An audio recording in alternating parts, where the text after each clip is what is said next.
Good morning, my Real News Media TV family. Thank you so much for tuning in this morning, and I'm wishing for everyone a wonderful and a productive day. And in the news this morning, woman shot dead at a St. Anne home after returning from church. A woman was shot dead at her home in Helicon District, St. Anne on Sunday. The deceased has been identified as a laborer Nadia Binns, who is said to be in her 40s. Reports are that shortly after 2 p.m., Binns entered her one-room dwelling after returning from church when gunshots were heard. The police were alerted, and upon the arrival of the lawmen, Binns was observed lying in a pool of blood with gunshot wounds. Binns was taken to the hospital where she was pronounced dead. It is understood that Binns was previously the victim of a stabbing incident. Investigations are ongoing. Man shot and injured by police during alleged attempted stabbing. The Independent Commission of Investigations has launched a probe into the police shooting and the injury of a man who allegedly attempted to stab another man with a knife on Sunday. The incident occurred in White River, St. Anne. The 30-year-old alleged attacker, who is from Exchange, St. Anne, has been hospitalized following the incident. It is reported that about 5 p.m., a police team was on patrol when the cops observed the man allegedly attempting to stab his opponent in a dispute. The police intervened and the alleged attacker was shot and injured in the process. The knife was reportedly retrieved and he was taken to the St. Anne's Bay Hospital for treatment. Questions surround the shooting incident at Mobay Police Station. Questions yesterday surrounded Saturday night's bizarre shooting at the Freeport Police Station in Montego Bay, St. James. While initial reports, including from an alleged eyewitness, indicated that a policeman was disarmed on the cell block and his weapon used to shoot the lawman and the two inmates, the official version of the incident has painted a different picture.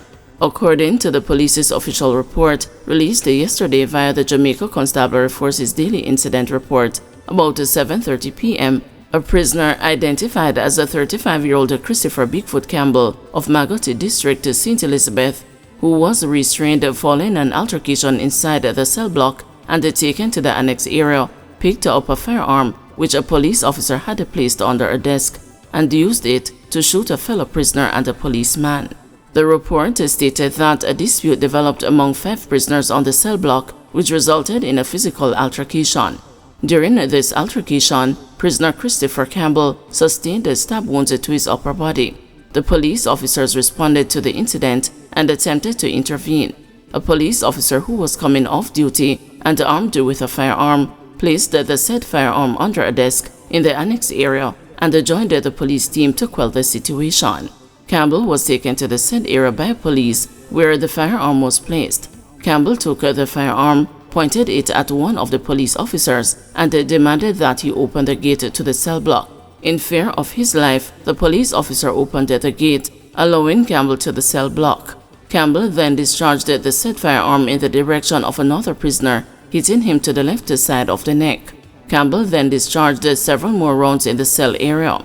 During this time, a police constable was grazed by a bullet to the left hand. The police's official report on the incident differs from what the news was told by a reliable source who was present inside the police station, claims to have seen what was taking place and reported the incident in real time as it unfolded shortly after 7:30 p.m. Hello Papa Freeport Station. A prisoner disarmed a policeman and a bus shot pan the cell block, the frantic caller told the news. The police them are run out of the building, a pandemonium. It looked like the prisoner is on the loose on the station compound with the gun.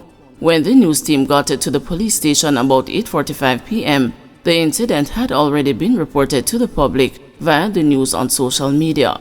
A policeman on the scene, quizzed for an update on the situation, said that the prisoner who had taken the policeman's gun had barricaded himself inside a cell and that a standoff was ongoing. He then left saying he was going to get a senior officer to speak with the reporter. A short time later, the policeman returned by himself, indicating with a gesture that he would not be able to provide a senior officer to speak with the media. Over the next 2 hours, the situation was tense as members of the military, personnel from the Independent Commission of Investigations, a pastor, and the 2 units from the St. James Fire Brigade came to the location amid a flurry of activities. However, after some time, the soldiers, the pastor, and the firefighters left, though there was no indication that the situation was under control. Interactions among the police personnel on the scene, both with their colleagues and on their phones, included a suggestion that the policeman who had had his gun taken may have breached the protocol, as it was against the policy to take a gun on the cell block. Shortly after 11 p.m., the parish's police commander, Superintendent Aaron Samuels, who was reportedly away on an official police engagement in Kingston when the incident started, arrived at the location. Without acknowledging the media, he went straight to the cell area. A policeman who was seen coming from the direction of the cell block told the news that the prisoner had given up the gun. Just after midnight, as the media awaited an official response from senior officers who were reportedly locked in a meeting, journalists were told to exit the compound as the crime scene unit was about to start photographing sections of the facility, starting at the gate. Golden still a British citizen.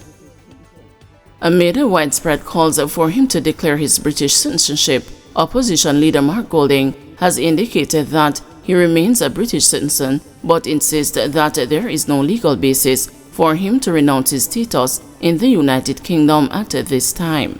I am a Jamaican citizen by birth. I am also a UK citizen by descent. I have not renounced my British citizenship as it is not legally necessary for me to do so, Golding told the news yesterday. He further pointed to Section 39A of the Constitution, which states that any person who at the date of his appointment or nomination for election can serve in Parliament as long as he or she is a Commonwealth citizen of the age of 21 years and upwards. The B clause of that section further states that an individual is also eligible once he or she has been ordinarily resident in Jamaica for the immediate preceding 12 months, shall be qualified to be appointed as a senator or elected as a member of the House of Representatives, and no other person shall be so qualified. There have been questions regarding Golding's citizenship since his recent suggestion that the constitutional reform process should reconsider the current rule that bars certain dual citizens from sitting in the Jamaican Parliament. On Saturday, Golding responded in a social media post stating, "I am a born Jamaican and have a Jamaican passport." He, however, did not state whether he was still a British citizen. Several persons, including social media commenters and the members of the Jamaica Labour Party, since then have called for him to state whether he is still a British citizen, with persons insinuating that his reform proposal is being made to protect himself. Several commenters on social media have branded his call disingenuous and hypocritical, especially given the position he took when he said Jamaica should not be in a position where it has 1 foot in and 1 foot out of King Charles Yard. This is a position he has taken in relation to his push for the Caribbean Court of Justice to be made Jamaica's final appellate court. But Golding, in defending his suggestion that the rule be assessed, said that the CRC has indicated that the requirement of Commonwealth citizenship has become obsolete. Jamaica has a larger diaspora who provide tremendous support for our country in a variety of critical areas, Golding argued. My view is that the better approach is for all Jamaican citizens to be eligible to sit in Parliament if they wish to serve, including Jamaicans who are dual citizens from non-Commonwealth countries. This will benefit Jamaica by further expanding the available talent pool in Parliament to include all our citizens. Meanwhile, JLP Senator Charles Sinclair, in a media release yesterday, described as hypocritical, unacceptable and disgraceful Golding's response to questions about whether he is a British citizen. Sinclair insisted that a direct answer from the opposition leader is necessary. He asserted that Jamaica's aspiring head of government, being a citizen of another territory, would certainly raise serious questions of loyalty and allegiance, regardless of whether that territory is a member of the Commonwealth. The concern would apply to the constitutional role of the leader of opposition. Given that the government of Jamaica is attempting to move Jamaica towards republic status, the leader of the opposition is clearly conflicted, and his motive for blocking the move now open to significant question, Sinclair added.